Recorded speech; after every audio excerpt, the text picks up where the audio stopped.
Good morning. I'm here with AT hiker, really seasoned hiker. His trail name is Piney, and I'm going to do a little bit of interview this morning with him. We're in Parisburg, Virginia. He's started down in Springer, and he has hiked the PCT and hiked the ATs several times before, so he's really a seasoned and experienced hiker. When I first came up on him here just a few minutes ago, I said, hey, he don't have much gear. But the thing about it is he's really a seasoned hiker, and that's why he don't have a whole lot of gear. So let me let him introduce himself and tell you a little bit about himself. So go ahead, take it away, Piney. Piney from Michigan originally. Hiked the PCT in 2015.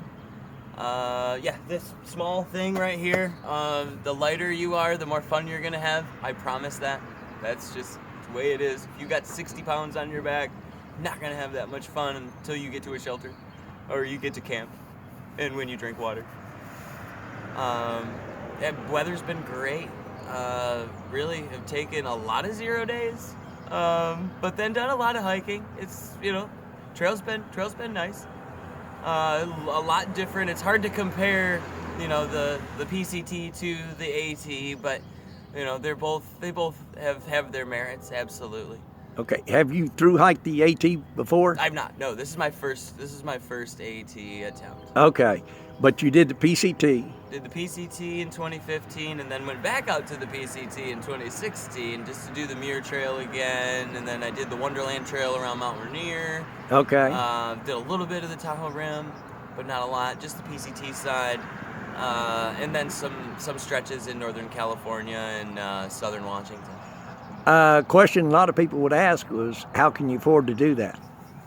I don't think it's as much about the money that you have to save as much as it is the concessions that you make to where you're not spending money. So not having a car, not paying car insurance, not having a house, not having kids, not having a wife, not having a dog. There's a lot of things that I don't pay into that a lot of other people, when they come out to the AT, will have to still put money towards back at home to have their, this has become more of a lifestyle for me than it is. Okay, do you have any income coming in on a monthly basis? No. No? Okay. No income coming in. You just work and save some money and go hike, huh? And be careful. And be careful, Be careful. Don't stay in hotels. I already bought a shelter. It's in there. Right, understand. And my rain gear is the shelter's on the AT. Yeah. What do you need rain gear for? No, actually, I do have a rain jacket, but I don't have rain pants or nothing like that. It's not, Okay. What sort of a sleeping bag do you have? 20-degree enlightened equipment. Okay, did you start with that? I did. Yeah. And have you had any problem with it? No, actually, this bag here has got more miles than I do. My buddy hiked the AT with it in 2014. He hiked the PCT with me in 2015 with it, and then when he heard I was coming out here, he gave it to me. He said, that bag needs to do the AT again. How much weight did you start with on your pack weight? I was light from the beginning. I don't weigh it. I haven't weighed it since mile 40 of the PCT. I try not to weigh it because it gets in my head, Right. I say, sometimes I'll come out of town and that thing will feel like 40 pounds, And then there's other times, like right now, I probably grab it and lift it over my head, I just don't want to. Understand. Well, from looking at it, I'd say maybe 15, 20 pounds or something like that.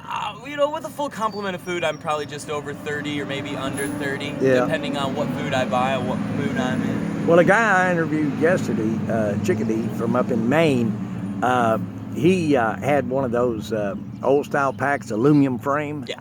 And it's a workhorse, really. Oh, it sure is. And he said he's been carrying right around 40 pounds or something like that with a full food complement of food and stuff like that. But he definitely had more of a pack. We're taking a look at it right now.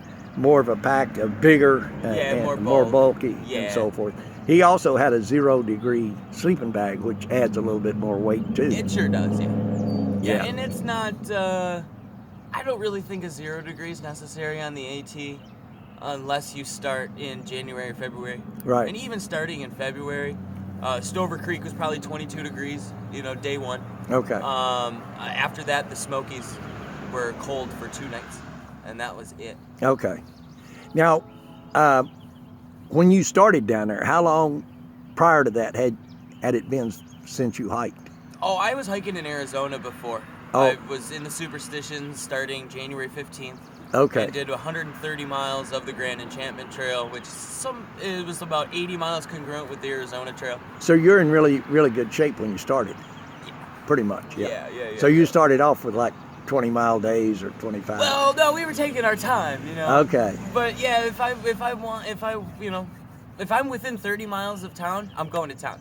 If I wake up and I'm 30 miles from town, I'm going to town. Let's put it that way. Understand. Okay.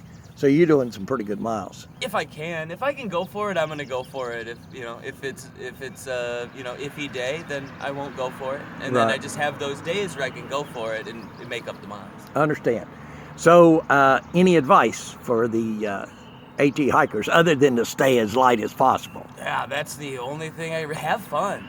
Okay. Have fun. Just smile. And if you're not having fun, change something up. Change your food, just change something, but always have a smile on your face. That's Understand. Most important. Any problem with your feet? No problems with my feet. But I didn't have any problems with my feet in 2015 either. I've been really lucky with my feet. I've chosen some pretty good shoes. This is my second pair of the Keen Targhee 2. Okay. I did 1,100 miles on the PCT with them through the High Sierra in Northern California. And then trail runners are good too. I had a couple of pairs of trail runners, the Brooks Cascadias I liked. I got 1,300 miles out of those. Those were good shoes. Okay. But I like the waterproof Targhee 2s for the AT. Yeah, I find if I can get like a couple thousand miles out of a pair of boots, I'm doing really good. That's real good. Yeah. Exactly. But yeah, shoes wear out. That's a definite fact. Have you met any interesting people on the trail? Oh, I meet a bunch of interesting people. They're most of the time you meet them in town. Right. The hikers, they're just they're a lot of people. The AT is their first through hike. Right. So they're scheduled and they're into it, and it's like it's a monotonous everyday wake up, walk, eat, poop, walk, eat.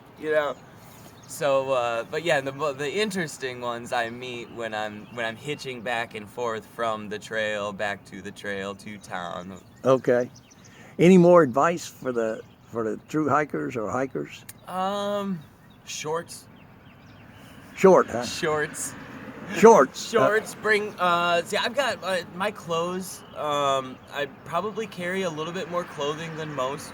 Right. I've got 2 long sleeve shirts. I've got this cotton hoodie. Right. I wouldn't suggest the cotton hoodie. I just don't get it wet. Well, cotton has a bad reputation with a lot of hikers and stuff like that. But one thing about cotton, it's comfortable. Yeah, it's very comfortable. And I actually suggest cotton on hot days.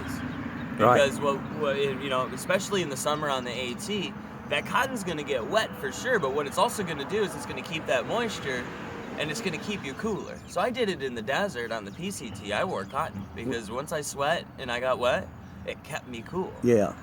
I think cotton is good, but, if you got extremely cold weather... You don't want to do that. No, it's wool, Exactly. Or synthetics. Something that's going to dry fairly rapidly, Absolutely.